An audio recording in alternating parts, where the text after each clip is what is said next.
All right, there's been a lot of questions about this particular question in the homework, so I've decided to go ahead and create a video for everyone. Although I really think that this is just going to replicate what you learned in the lesson already, though. So the first part that we're told here, we're given that we are working with a t-distribution that has 17 degrees of freedom. So let's make sure we understand what's happening there. When we have a t-distribution, I'm going to use the stats calculator to show you this. It's very similar to a normal distribution. Like here's a normal distribution, here's a t-distribution. The only difference between the two is the normal distribution, there's only one. But the t-distribution, there's a family of them. And they're all based off of whatever the degrees of freedom are. So if you have,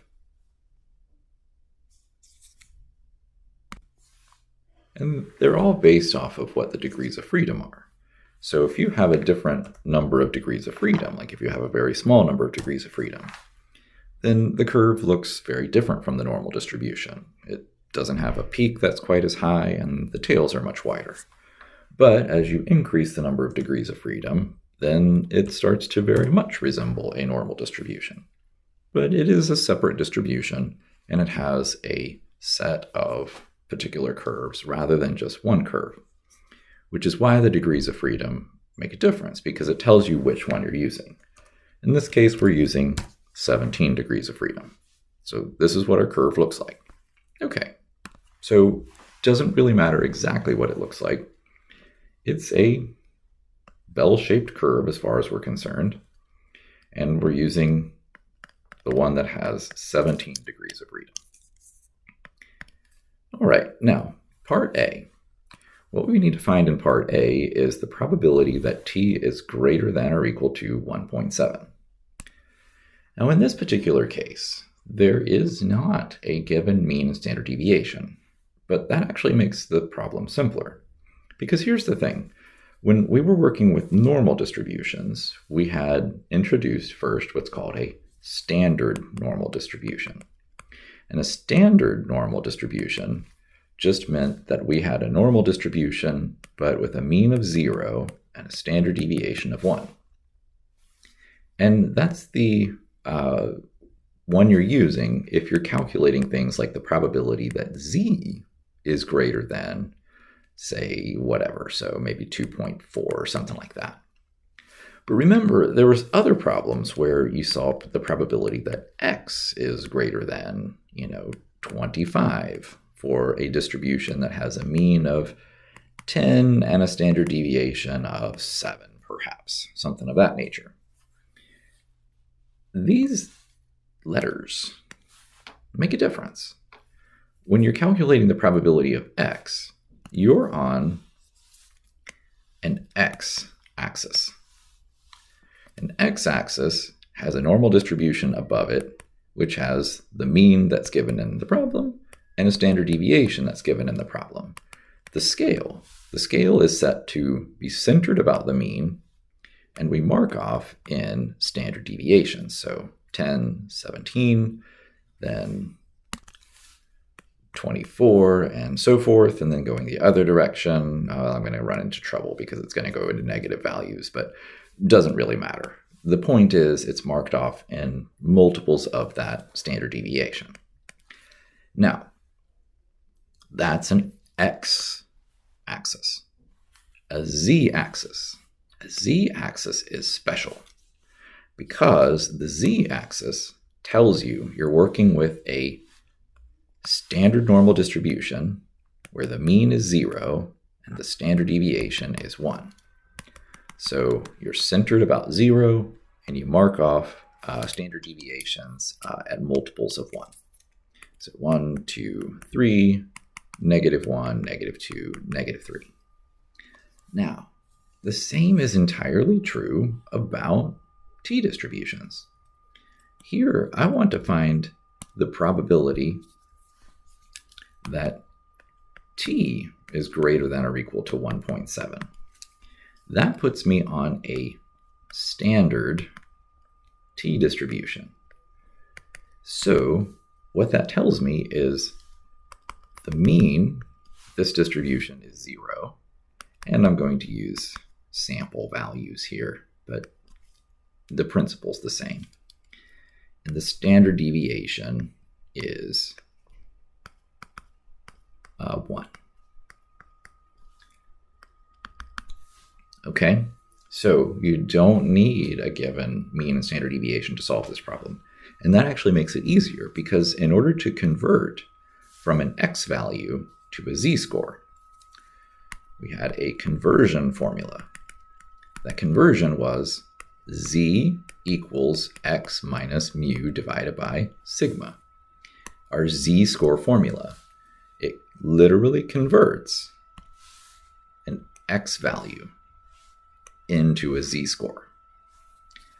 And if this problem provided you some sort of mean of a sample, like, I don't know, 15 and 4 or something, then we would also be calculating the probability of an x value. And in order to calculate the probability of an x value, we would first have to convert it to a standard t-score. And we would make that conversion using this formula. T equals our x value minus the mean of our sample divided by the standard deviation of our sample. This is called a t-score. And it acts in the exact same way as a z-score. Okay, so we've established the mean is 0, the standard deviation is 1. How do we actually go about calculating this probability? First off, I'm going to start erasing some things. We've got way too much stuff on this board here. All right, so to calculate this, we have technology going to do that for us. What that technology is kind of depends on you. For most students, it's probably like a TI-83 or a TI-84 calculator. I'll show that. All right, so whether you're using the TI-83 or the TI-84, it's basically the same. If you go into second in vars to get to the distributions menu, you'll see your t functions. 83 users won't have an inverse t. That's fine. You have to use other technology. But you will have tPDF and tCDF, of which you only really need tCDF because it calculates the area under the t-distribution curve. But I'm going to hit plus here, and some of you have this feature, some of you don't. It brings up catalog help, and it tells you what inputs are available. The inputs available for tCDF are a lower bound, an upper bound, and a number of degrees of freedom. That's it. That's the only 3 values you can provide to tCDF. If we go to normal CDF, it's different. You can do a lower bound, an upper bound, and optionally a mean and standard deviation, because it can go through and it can calculate, it can convert x values to z-scores for you. But unfortunately, the t-distribution function doesn't do that. You have to do that manually, so you have to know those values. So it's great that you're already on a standard standard t-distribution because you don't have to go through that process. So we're already ahead of the game. Now we need to shade this distribution. And if you haven't drawn this distribution on paper, go ahead and get started in doing that, because I promise you, one of the best things of getting started in these problems and understanding what it is you're supposed to do is drawing some diagrams. Okay, 1.7. I'm going to put it about right there. I want t values that are bigger than 1.7, so I'm going to shade to the right. So I need this area under that curve. That's my probability. To find that probability, I'm going to use tCDF. It takes a lower bound of the shaded region, an upper bound of the shaded region, and the number of degrees of freedom. Have to provide the number of degrees of freedom because otherwise it doesn't know what shape that t-distribution is going to look like, and it's going to affect the area. The lower bound here is 1.7. Upper bound is infinity. The degrees of freedom given as 17. This is going to do it. This will give me my probability. So 1.7 for the lower bound, e to the 99 for my upper bound, or just something big to represent infinity. 17 degrees of freedom. If I paste that in, I come up with 0.05367. And here's one other thing about this problem that isn't stated in the problem itself, is they want everything rounded to 4 decimals. And I'm going to write tech support and make sure that that's very clear. Okay, so to round to 4 decimal places, this would be 0.0537. There's our answer for part 1. Okay, now we have some understanding, going on. So it's going to be a little bit faster to get through the rest of this stuff. The next problem here asks us to find the t-score that represents the 10th percentile. Now again, it's a t-score. We don't need a mean and standard deviation. It's already understood because we're looking for a t-score. T-scores are just like z-scores. They're on the standard t-distribution. They have a mean of 0, standard deviation of 1. Okay. First step, draw a diagram. If that's not the first thing you thought of, you really need to focus in on that because that really helps you solve these problems. All right, so we have a mean of 0, standard deviation of 1. We want the t-score that represents the 10th percentile. Now the 10th percentile is the lower 10% of the data. And it's always a lower value, so it's an area to the left, which is great because that's how the inverse t function works. Right? If we go into the calculator and we look up inverse t, then second distributions, inverse t. If I hit plus here and look for the information, it takes an area and degrees of freedom. That's all it can take. It's very different from inverse norm, which can take a lot of inputs. It can take an area, it can take a mean and a standard deviation, and some calculators can even take an additional flag, which can do the area that's to the left, to the right, or centered. All right. All that being said is we have to do a little bit of work ourselves when we work with inverse t, because the area that it wants has to be an area to the left. But that's actually great because we're looking for this t-score, hypothetically, just somewhere. It's the lower 10%. So there's 10% of the data to the left of it. So to find it, we're going to use inverse t. Area to the left of it is 0.1. And the degrees of freedom is 17. So when we run this, run the function, area to the left is 10%, which is 0.1. Degrees of freedom is 17. Paste that in, and we get negative 0.133.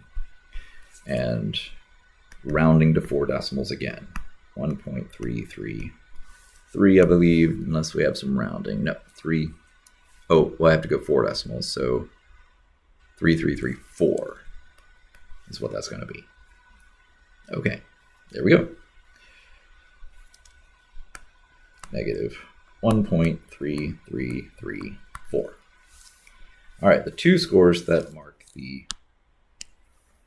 middle 98% of the distribution. Okay, let's think about this middle 98% business. Now, again, if you look at that and you're like, man, I don't even know what they're talking about, and you haven't drawn a distribution, and you haven't drawn like a little diagram, like, I get it. It's hard to visualize and think about like what's actually meant by that until you start drawing something and, making sense of it. So we're looking for t-scores. So we are on standard t distribution. We still have the same number of degrees of freedom. Still on this one with 17 degrees of freedom. There's this middle 98% that they're interested in. So like there's two t-scores. So I'll say T1, T2. The area between those two is 98%. That's what they mean by the middle 98%. It's centered about the mean. So the distance from the mean to the lower one and the distance from the mean to the upper one is going to be exactly the same distance. It's just, one's in the negative direction, one's in the positive direction. So in fact, these two t-scores are going to be the same value, just opposite in sign. All right, how on earth do we go about doing that? Because the thing is, we're kind of at a stopping point. If we try to use inverse t, remember what I said. It can only accept area to the left. If I put 0.98 in here, it's going to give me an answer, but the only thing I can be guaranteed is that's the wrong answer. It's not going to give me the answer that I want. How do I figure out the answer that I want? Well, you have to convert the area, no matter what area region is provided, to an area to the left. So let's think about complements and stuff like that. So 0.98, that's the middle value, the middle percentage in this range. We know there's a total of 100% of the data somewhere underneath the distribution. So that leaves, in this region here, 1 minus 0.98, or 0.02. So 2% of the data is in these tails. In addition, in this tail down here alone, that has to be 1%. Because the distribution is symmetric, so it's going to look exactly the same on the left end as it does on the right end. And if that's the case, the total area to the left of T1 is 1%, which is great, because I can feed that into inverse T. I can do inverse T, 0.01. Be very careful when you convert 1%. It's so common for students to write 0.1 there. 0.01, because it's 1%, and 17. T2, we can also figure out T2 now. It's going to be inverse T, but we have to feed it all the area to the left of T2, which is all of this, but this too. So there's 99% of the distribution's area fully to the left of T2. Because again, it's all of this and all of this.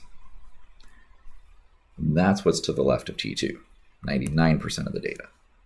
Still a number of same degrees of freedom here. And now it's just a matter of plugging these into the calculator. So inverse T, 0.01, 17, and make sure you use 4 decimals. So negative 2.5669. And here's the kicker. I actually don't have to calculate this one. It's going to be the same value, but just positive. And if you're not sure about that, that's fine. You can just run it through the calculation. 0.99. And there we go. Same value. Okay, now I know some of you watching along are using the stats calculator. All right, and some of you are using the TI-83 and you don't have inverse T and you're like, what am I supposed to do? Well, you can use the stats calculator. All right, so we have 17 degrees of freedom. The mean of the distribution is 0. Standard deviation is 1. That's all set, no problem. Now down here, you can either calculate an area, which is finding probabilities, or calculate an X value, which is taking an area under the curve and determining the region or the t-score that corresponds with that. All right, so in our first question, it asks us to find the area to the right of, oops, I don't want that anymore, area to the right of 1.7. So I'm calculating the area to the right, and I could move this dot and try and get it to 1.7, but it's a little difficult to get it right on. So 1.7. Notice how the diagram looks like what you're seeing here. That should always be the case. And there we get the answer, 0.0537. Cool. Let's move on to this next question, where it says we want the lower 10% of the data, so the 10th percentile. This time, we don't want the area under the curve. We want some value. Now, again, it does say calculate an x value, but that's sort of a generalization. So the thing is, if you give it some other mean and standard deviation, it will be calculating that x value for you. But if your mean and standard deviation are 0 and 1, it's technically calculating a t-score. Okay? But it's the area on the left end of the distribution. And here's the thing about the stats calculator is it's much more advanced than the TI. Number one, you can provide a mean and standard deviation. It'll handle that beautifully. But you can also do areas to the left, areas to the right, and areas between. So a lot of more options here. All right, we want the lower 10% of the data. So what we want is this area, this output, to be 10%. But when you're in the calculate x value mode, this box is editable. So you can actually just type in exactly what you want there. So 10%, and it will come up with the upper bound of that region. Okay. Similarly, in this next one, we have to find the area to the left of T1. We can absolutely do it in the same way that we did here. It's just now we're looking for the value that gives us the lower 1% of the data. And that's negative 2.5669. Coolness. If you want the area in the upper tail, you could do actually the area to the right of some value, set that probability to 0.01, and you're getting the 1% in the upper tail, 2.5669. Great. Or you could leave it as area to the left and say you're looking for the left tail of 99%. That's great. You have options in this calculator where you don't have them in the TI. There's even the center mode, and what's interesting about the center mode is it looks really strange at first. Like it always balances about the mean. So it just assumes that you're looking for the area where the z-scores are the same. So notice negative 1.54, positive 1.54, but you want, a certain percentage between them. And if you want that percentage to be 98%, well, come down here and just plop in 98%, and it will figure out the two z-scores that have 98% of the data between them. So there you go. Lots of options, lots of ways of solving this problem. So hopefully that will answer everybody's questions so you can get through this particular problem. Have a good day.